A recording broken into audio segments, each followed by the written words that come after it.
announcing a second alarm of fire in Windham, 10 Allen Road. Be a Hudson engine, a Pelham engine, and a Londonderry tanker to the scene.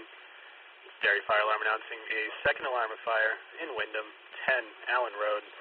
Bring a Hudson engine, a Pelham engine, and a Londonderry tanker to the scene with Nashua and Londonderry for coverage. Time of the second alarm, 1800.